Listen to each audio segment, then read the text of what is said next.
Hey, it's Nexus. Every January, we do this thing. We make promises to ourselves. This year will be different. This year, I'll exercise every day. This year, I'll finally learn that language. This year, I'll be better.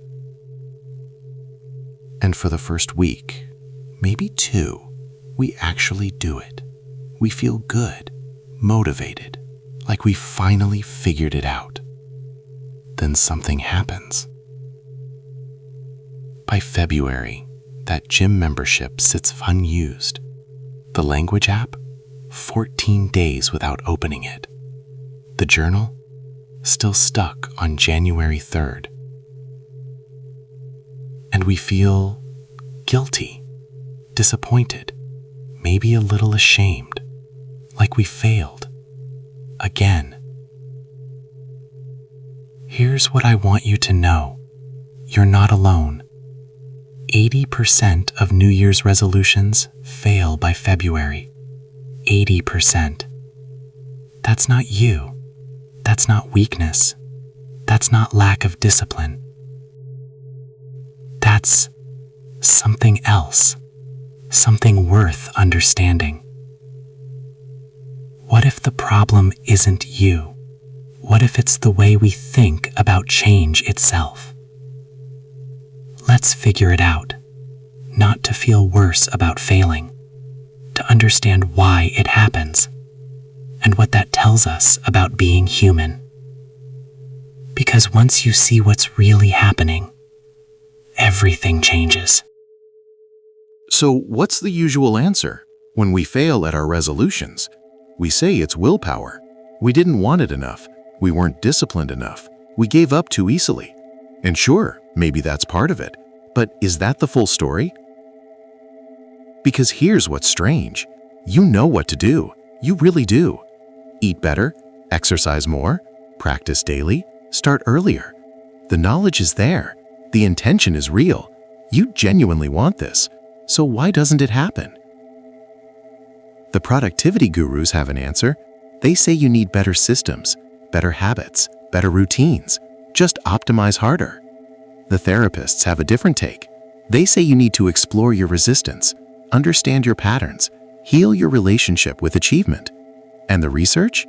The research points to brain chemistry, neural pathways, cognitive biases, evolutionary programming. Everyone's pointing at something different. And you're sitting there thinking, which one is right? Maybe none of them work because you're doing them all wrong. Maybe you just need to be perfect at whichever one you choose. See that voice? That's one piece of the puzzle right there. But here's what I'm curious about. What if they're not contradicting each other? What if the productivity guru, the therapist, and the researcher, what if they're all seeing different parts of the same elephant? What if your New Year's resolution fails for multiple reasons, all happening at the same time? Your brain doing one thing, your emotions doing another, your habits pulling a third direction, your identity whispering something else entirely. That would explain why simple answers don't work, wouldn't it? Because the problem isn't simple. Let's look at each piece, not separately, but as parts of one complete picture. And I think you'll start to see something beautiful. Your failure isn't random. It's not weakness. It's predictable in a way that actually makes sense once you understand how all the pieces fit together. All right, let's start with what's happening in your brain. And I don't mean that in a technical, complicated way. I mean, what's your brain actually trying to do when you try to change? Your brain has one job above all others: save energy. Because for most of human history, energy was scarce, food wasn't guaranteed. Your brain learned to automate anything it could. That's what habits are: automated energy-saving programs. Here's how it works. Every habit has three parts: a cue, a routine, and a reward. The cue triggers the routine. You do the routine, you get the reward. Your brain remembers. Cue plus routine equals reward. Do it enough times, Your brain automates it. You don't think anymore. You just do. That's beautiful, right? That's your brain being incredibly efficient. Brush your teeth without thinking. Drive home on autopilot. Make coffee while half asleep. 95% of your behavior? Automatic. Now here's where New Year's resolutions get tricky. Let's say your current habit is this. You get home from work, that's the cue. You collapse on the couch with your phone, that's the routine. You feel relaxed, that's the reward. Cue, routine, reward. Your brain has this loop memorized. Then January 1st arrives. You make a resolution. This year, I'll exercise after work. So you try to change the routine. Home from work, now go to the gym instead of the couch. But wait, the cue is the same, being home from work, and your brain still expects the same reward, relaxation, right now. Your brain sees the cue and wants to run the old program, the one that's automatic, the one that gives you the reward immediately. The gym? That's not automatic. That's hard work. And the reward? That's abstract. Maybe you'll feel good later. Maybe. Your brain does math constantly. Old routine? Easy plus immediate reward. New routine? Hard plus maybe reward later. The old one wins every time. This is why willpower doesn't work. You're not fighting laziness. You're fighting 95% of your brain, running on automatic, trying to do what it always does. But there's more happening here, something even deeper. Your brain doesn't just run habits, it predicts the future. There's this chemical called dopamine. You've probably heard of it, the feel-good chemical, right? Not exactly. Dopamine isn't about feeling good, it's about expecting reward. Your brain releases dopamine when it predicts something good is coming. When you see the cue and your brain knows what reward follows, dopamine flows. That's the craving. That's what makes you do the routine. It's prediction. When you get home from work, your brain predicts couch plus phone equals relaxation. Dopamine says, go get that reward. So you do. The new habit? Your brain hasn't learned to predict it yet. No prediction means no dopamine. No dopamine means no craving. No craving means it feels like you don't want it. But you do want it. Your conscious mind wants it. Your automatic system? It hasn't learned to want it yet. So you're stuck. You know you should go to the gym. You genuinely want the results. But your brain?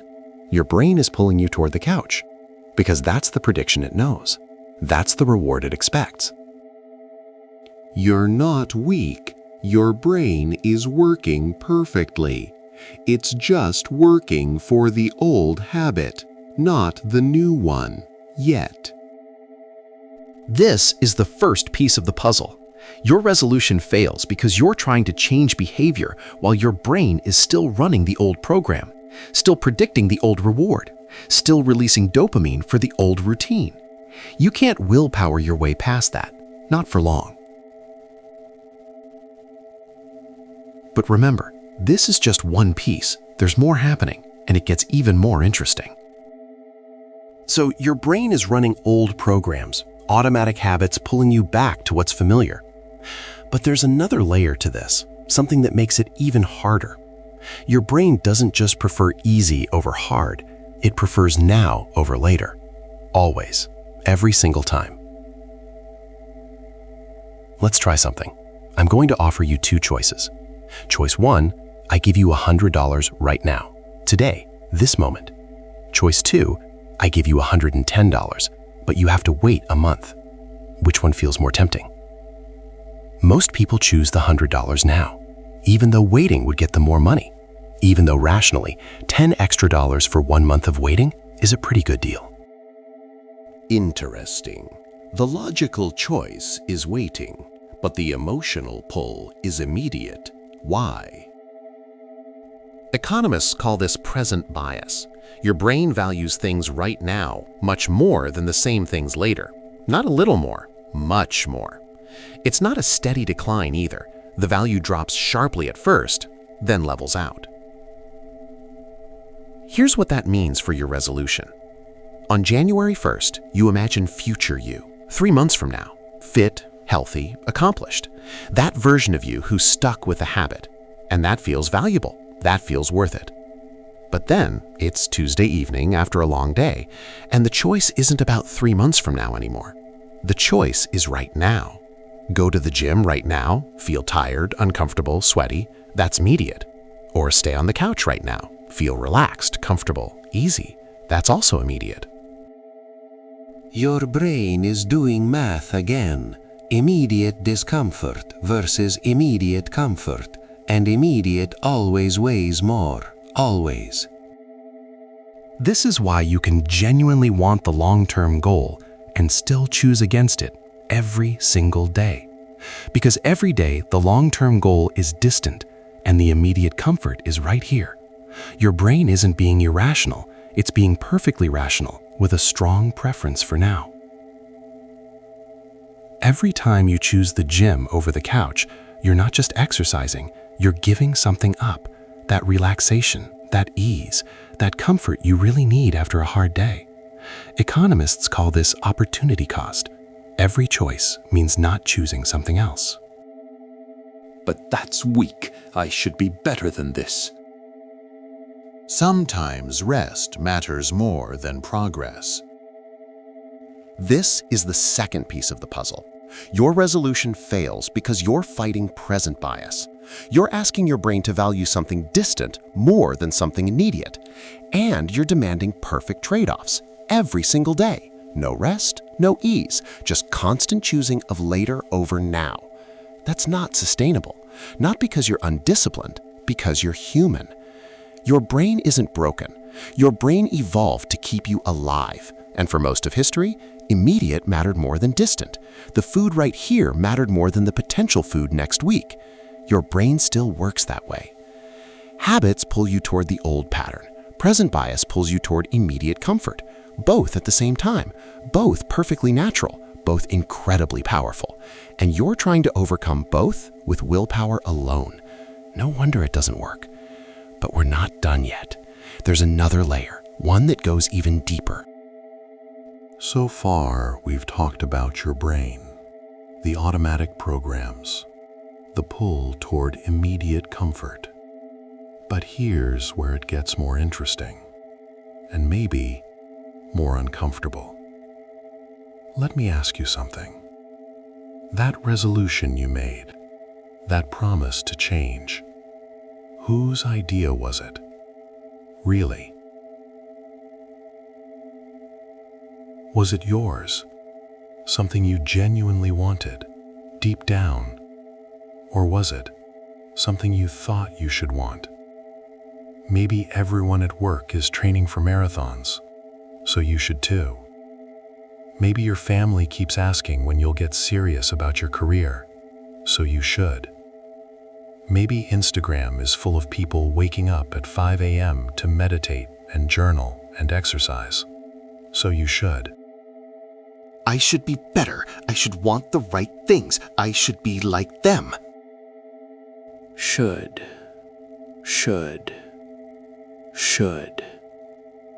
That word carries a lot of weight, doesn't it?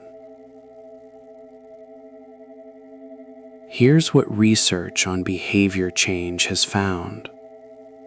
When your goal comes from outside, when it's about what others expect, when it's driven by should instead of want, it almost never lasts.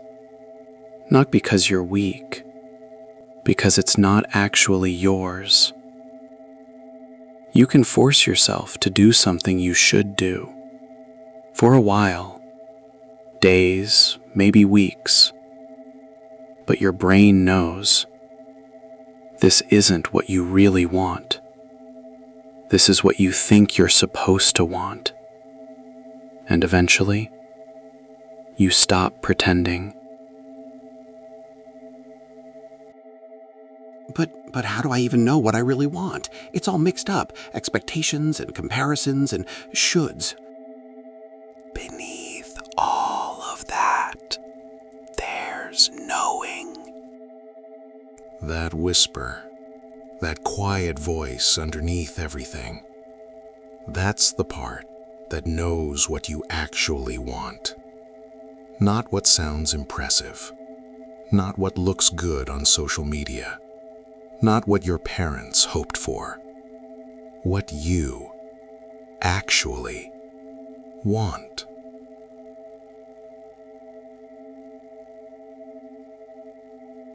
And here's what's powerful about this. When you change because of who you are, not who you think you should be, everything shifts. Psychologists call this identity-based change. There's a difference between I want to run and I am a runner. Between I want to write and I am a writer. Between I want to be healthier and I am someone who takes care of their body. It's about present identity, not future aspiration. When you see yourself as someone who does the thing, you do the thing. Not because you should, because it's who you are. But here's the catch. You can't just decide to have a new identity. Starting today, I'm a runner. Then you don't run for 2 weeks. And now you're lying to yourself. See, I can't even do identity right. You don't become someone by deciding. You become someone by doing. Small, consistent, real. Identity grows through action. Small actions, repeated actions. Not perfect actions, real ones. You don't run a marathon to become a runner. You run 10 minutes, and you're a person who runs. That's enough. That's real. And here's where research offers something practical. They call them implementation intentions. It sounds fancy, but it's simple. Instead of, I will exercise more, you say, when I get home from work, I will change into workout clothes and walk for 15 minutes. Not vague, specific.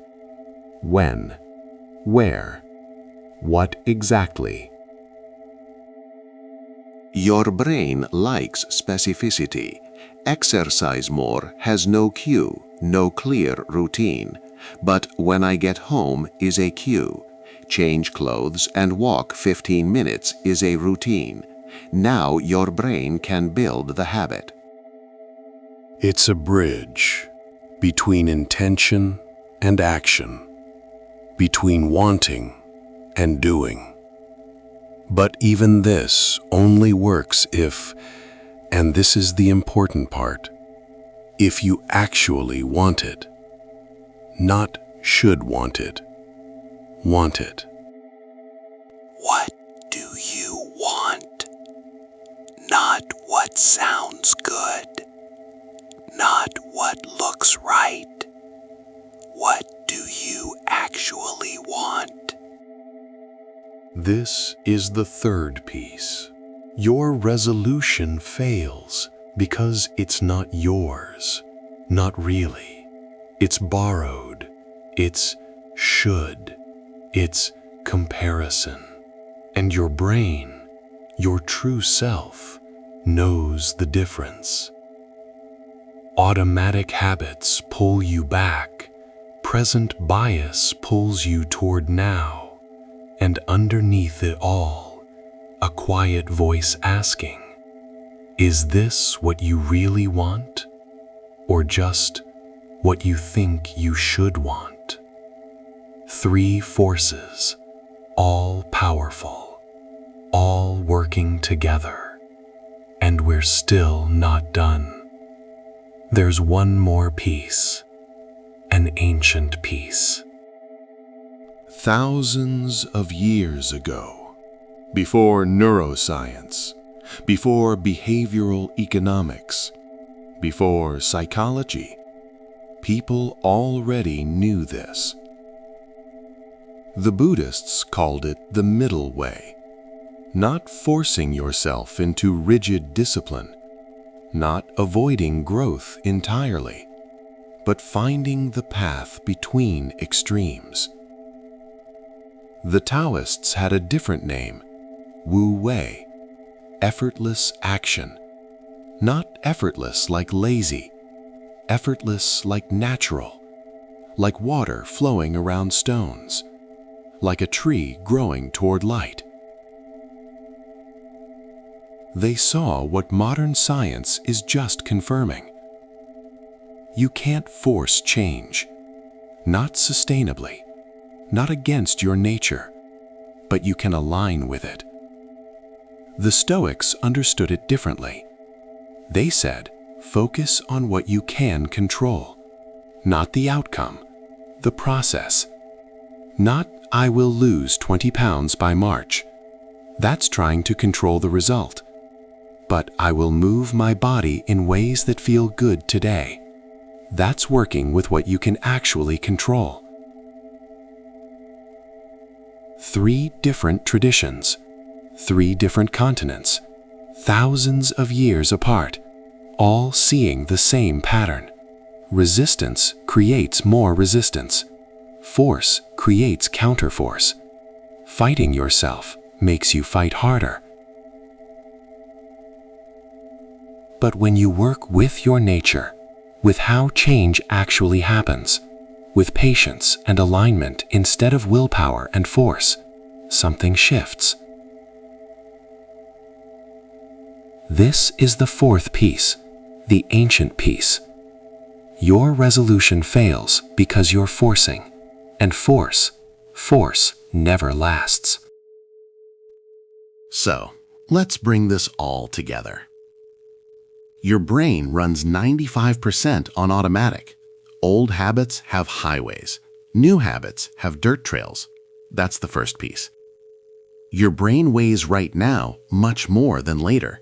Immediate comfort always feels more valuable than distant results. That's the second piece. Your resolution might not even be yours. It might be should, comparison, expectation, and somewhere deep down, you know the difference. That's the third piece. And ancient wisdom across every tradition keeps saying the same thing. Forcing creates resistance. Fighting yourself makes you fight harder. That's the fourth piece. Now watch what happens when you see them together. You make a resolution, January 1st, full of hope and determination. But your brain sees a new routine that has no automatic pathway yet, no dopamine prediction, no reward certainty. The old habit is a highway. The new one doesn't exist yet. Your brain chooses the highway every time. And even when you push through, even when you force yourself to start, your brain is doing that math. Gym right now equals effort. Couch right now equals comfort. Effort now for maybe results later versus comfort now guaranteed. Present bias wins. And underneath all of that, there's this voice asking if this is even what I really want, or just what I think I should want. When the goal isn't truly yours, your body knows, your brain knows, and eventually you stop pretending. 3 systems, all pulling you back, all perfectly natural. Your automatic brain running old programs. Your present-focused brain choosing now over later. Your authentic self resisting what isn't really yours. And you're trying to overcome all 3 with willpower alone. Ancient traditions saw this. They watched people try to force change, try to fight their nature, try to willpower their way through. And they saw it fail again and again. So they taught something different. Not force harder, but align better. You see it now, don't you? The resolution doesn't fail because you're weak. It fails because you're working against how change actually happens. Your brain designed to automate. Your present bias keeping you alive. Your authentic self protecting what's true. These aren't flaws. These are features. The question isn't, how do I overcome my nature? The question is, how do I work with it? Change doesn't fail. Forcing change fails. When you try to overpower your automatic brain, your present bias, your need for authenticity, you're not fighting laziness. You're fighting being human. So it was never about being perfect. It was about being aligned? Correct. Working with your systems, not against them. Starting with what's actually true, not what should be true.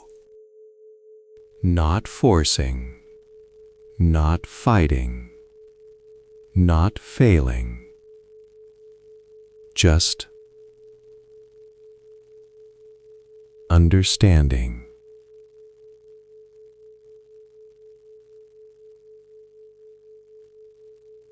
And from understanding,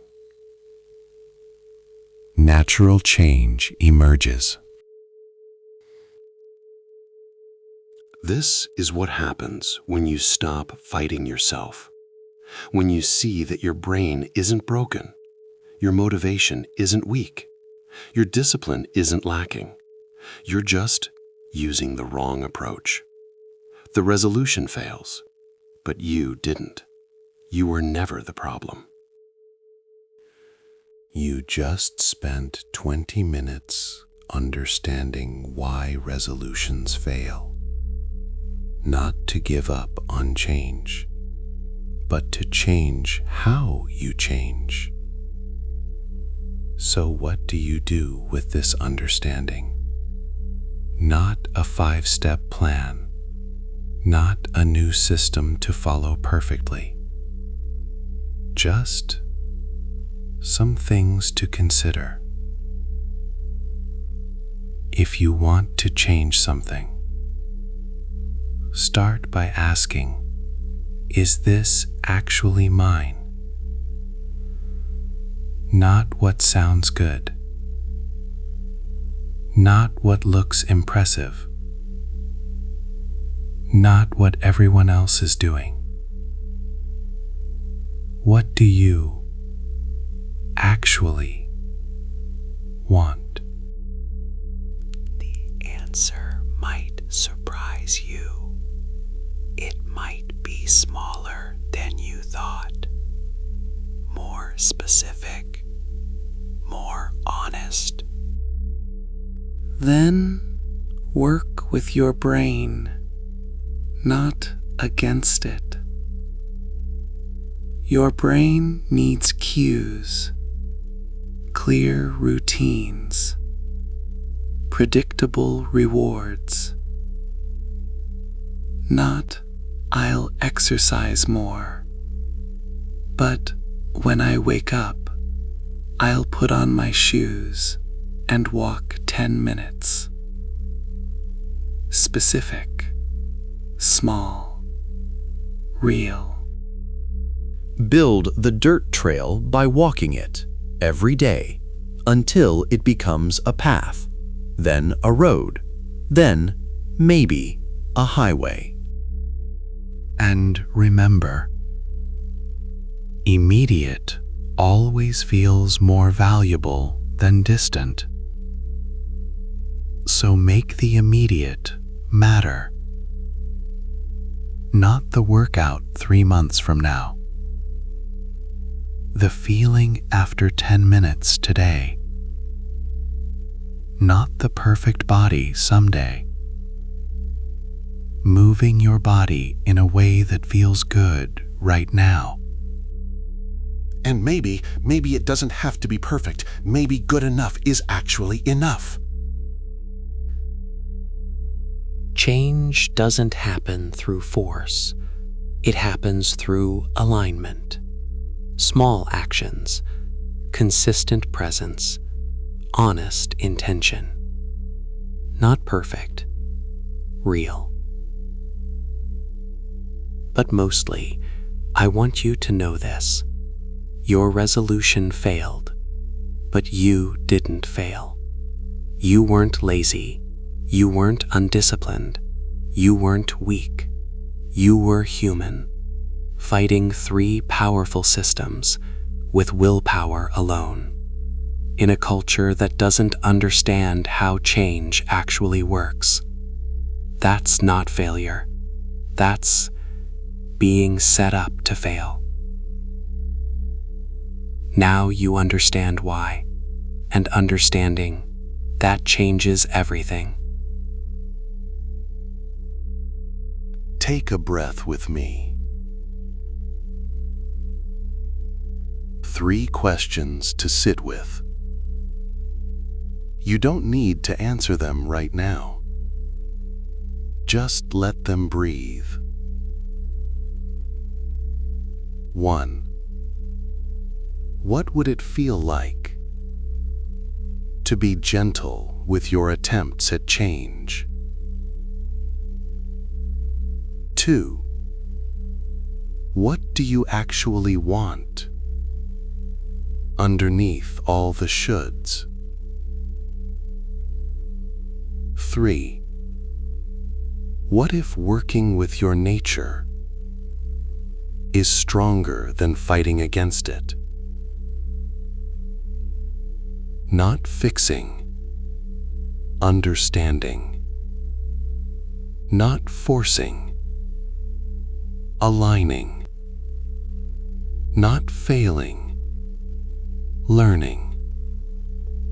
That's all. Thanks for exploring this with me. I'm Nexus. See you next time.